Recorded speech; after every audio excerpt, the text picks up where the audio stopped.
Hello, I'm Roger Veer, CEO of MemoryDealers.com.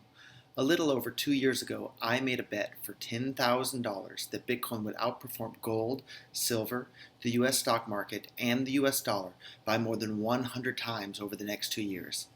I'm here today to say that I was wrong.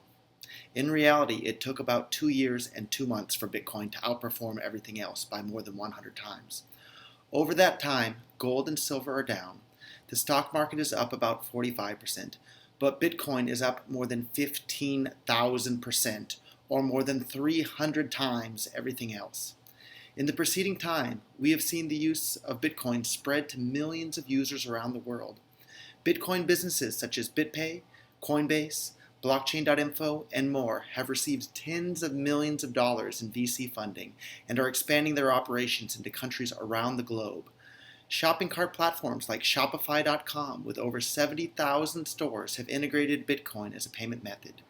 Point-of-sale software companies have begun to integrate Bitcoin into their systems that will soon allow Bitcoin to be easily accepted at millions of physical locations. And localbitcoins.com already seems to have buyers and sellers in nearly every town on the planet. True business professionals are making Bitcoin projects their full-time jobs, and it is nearly impossible to read the financial news without hearing about Bitcoin.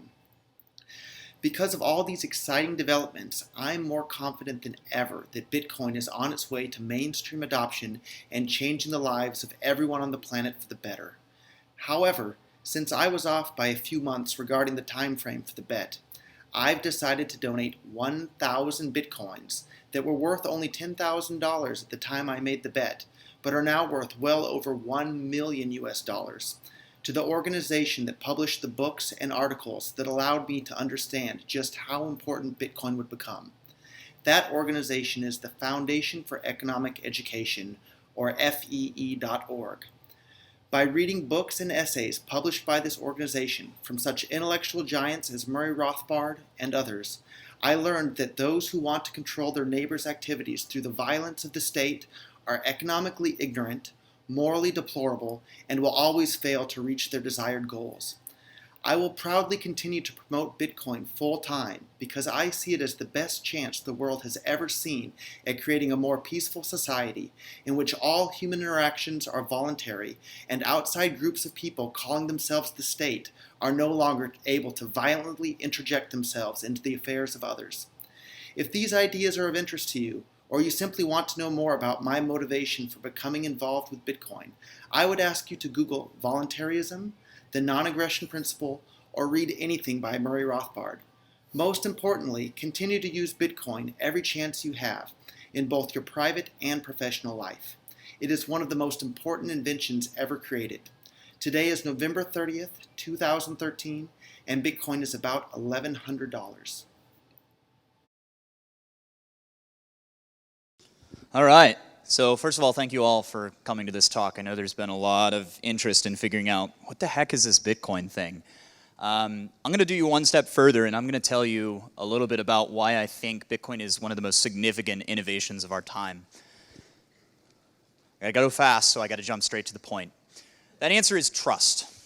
Bitcoin is a system that reimagines trust. Everything that we deal with today depends on trust. The client-server model is a trusted relationship, right? It is your client is accessing some remote server that you are trusting to provide some data that you're expecting, right? In finance, this is a very broad problem, this problem of trust. In finance, we call it counterparty risk. Those of you who might work in financial services, you're familiar with this. In economics, we call it the central planning problem. The further away the decision maker gets from the individual constituents, the less effective their decision-making capacity is.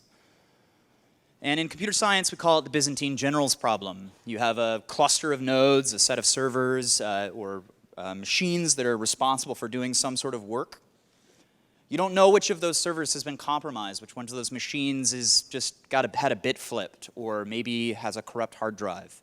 This is described more loosely as the Byzantine generals problem. So we want to talk a little bit about changing modes of trust. Through network design, we're hoping to eliminate these centralized points of failure. Anytime you have trust in a relationship of any sort, certainly with computer systems, you have these parts of the system that will fail, and we describe these as central points of failure. We want to eliminate them. Really quickly, I want to talk about these graphs. Pick one of these graphs, or two, and then pick two random points on that graph. How many nodes do you have to hop through to send a message from your first node to your second node? We want to think about that. So let's talk about 2008, what really sparked the whole conversation about Bitcoin. We were in the middle of an election season. Sound familiar? We had a crisis, huge financial crisis. These large institutions that we had trusted with our finances were using them in different ways than we thought. And we had a bailout.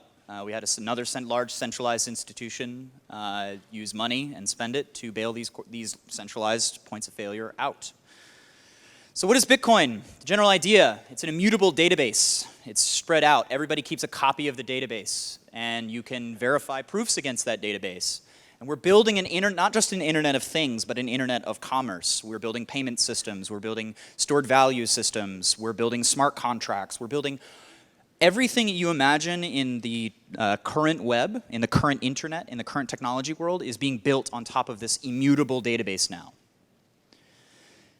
The value of Bitcoin, the currency, reflects our trust in this database. The currency price on the markets reflects how trustworthy that asset is. And the reason this works is really cool. Okay? There's three parts to it. You've got the blockchain data structure, which is all that it is. You have an economic incentive for its security, and a non-forgeable proof of work. It's a way to prove that you've done some degree of work. So let's talk about that proof of work. We can talk really quickly about it. It's very simple. It's pure entropy. It's randomness. You spend work by your computer, and you pass it through a hash mechanism, and if that hash matches a special arbitrary pattern, you are rewarded with some new currency. And that's where the economic incentive comes from. The work that is done to secure the network is rewarded with a currency that only has value when that network is secure. If this network security diminishes, if that database's security diminishes, so too does the currency's value. So the miners would be disincentivized. But what is this blockchain thing? Well, blockchains are really simple. This is exactly how they were described for the very first time in the Bitcoin source code by Satoshi Nakamoto. That's just a data structure. But here's the trick. They're actually kind of slow and inefficient. You know, if you're trying to make a payment, at least in the modern world, you expect that payment to happen instantly. Banks manage to do it in about 3 days. Other systems can take weeks or longer, and they take significant fees because you have to jump a number of hops. But what they're great at is keeping history, keeping track, keeping people accountable.